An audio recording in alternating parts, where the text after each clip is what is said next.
नमस्कार दोस्तों, welcome to UPSC to the point. और सबसे पहले आप सभी को वेरी हैप्पी न्यू ईयर, नए साल की बहुत बहुत शुभकामनाएं आप सबको।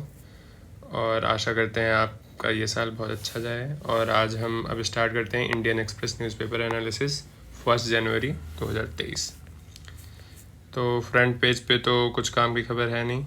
एक इस बारे में हमने डिस्कशन कर रखा है पहले ही कि कैसे डिलिमिटेशन हो रहा है असम में।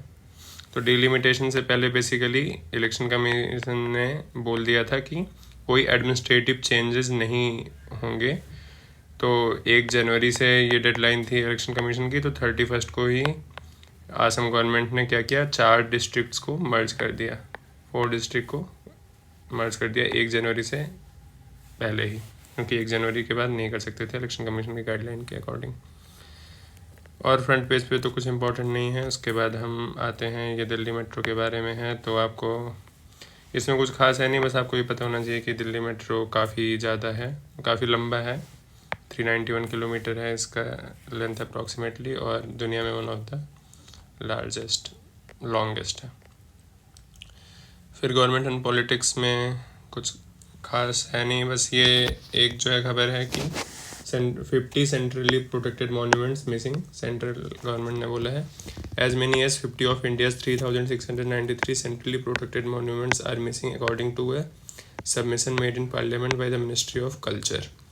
It is a matter of grave concern that several monuments of national importance under the protection of Archaeological Survey of India have become untraceable over the years due to rapid urbanization, submergence by reservoirs, dams, difficulties in tracing the remote location and dense forest.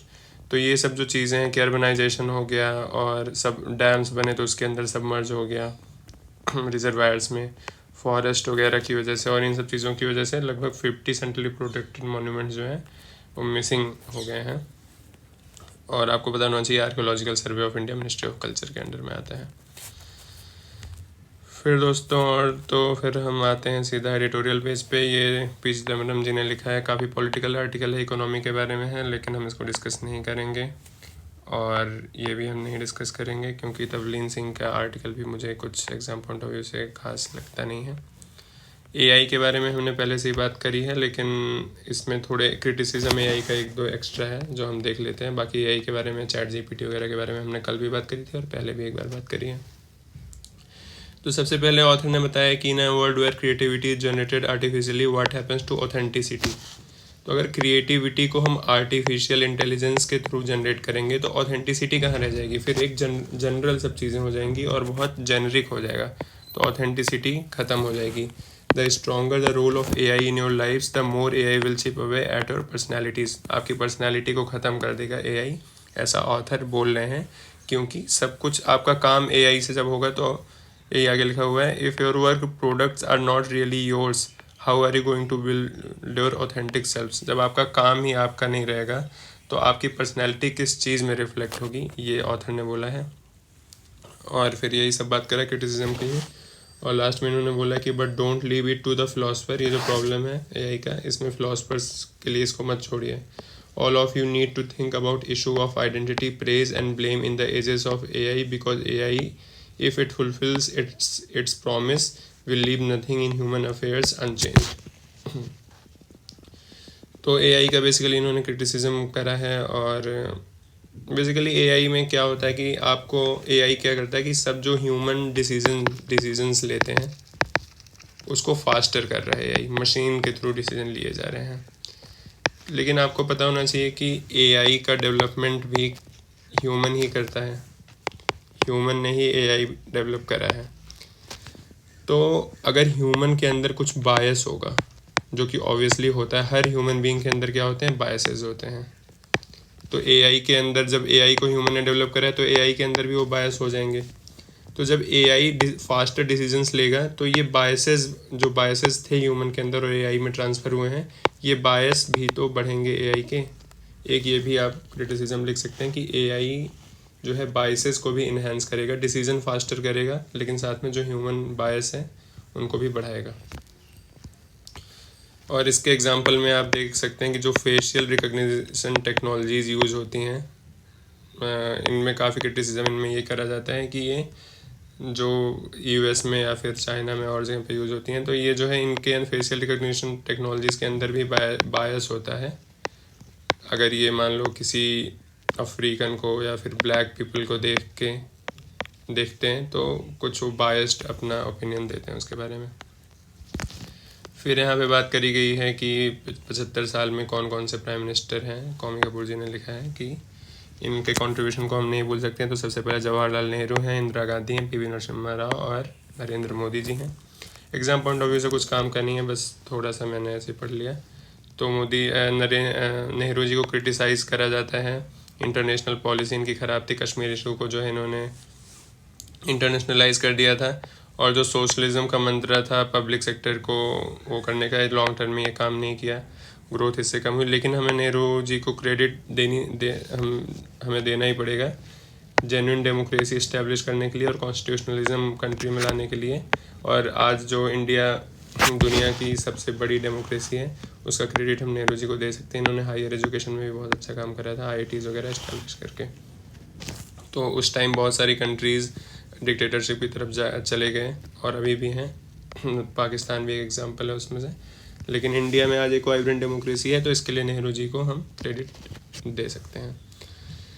तो उसके बाद इंदिरा गांधी जी की बात करी है इन्होंने। Indira Gandhi ji ideologically मोर driven then Nehru थी और सोशलिज्म की आइडियोलॉजी को बहुत फॉलो करती थी। गरीबी हटाओ इनका नारा था। और लेकिन ये जो है कांग्रेस पार्टी को एक फैमिली की पार्टी बना दिया इन्होंने, क्योंकि ये बहुत सेंट्रलाइज कर दिया इन्होंने पावर, और इमरजेंसी इन्होंने लगाई जो कि बहुत गलत थी। और उसके बाद 1971 में जो है बांग्लादेश लिबरेशन वार था और 1972 में पाकिस्तान का डिफीट एंड सरेंडर इनका one of the greatest achievement है। फिर पीवी नरसिम्हा राव की बात करी है इन्होंने, एलपीजी रिफॉर्म लेकर आए थे कंट्री में, और आज इंडिया जो है दुनिया के one of the largest economies है, टॉप 4 या 5 पे है। तो इसका क्रेडिट पीवी नरसिम्हा राव जी को जाता है।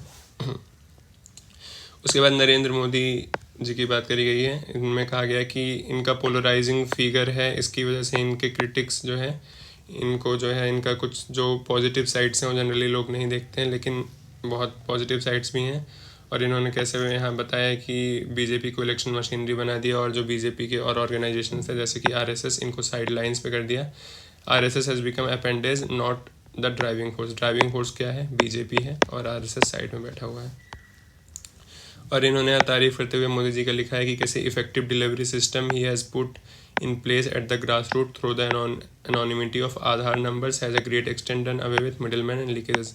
लीकेज और मिडलमैन को इन्होंने बहुत हद तक ख़त्म करा है। और JAM ट्रिनिटी जो है जनधन आधार मोबाइल, इसके through effective delivery system establish कर रहा है। आर्टिकल 370 को हटाया भी है, वगैरह वगैरह।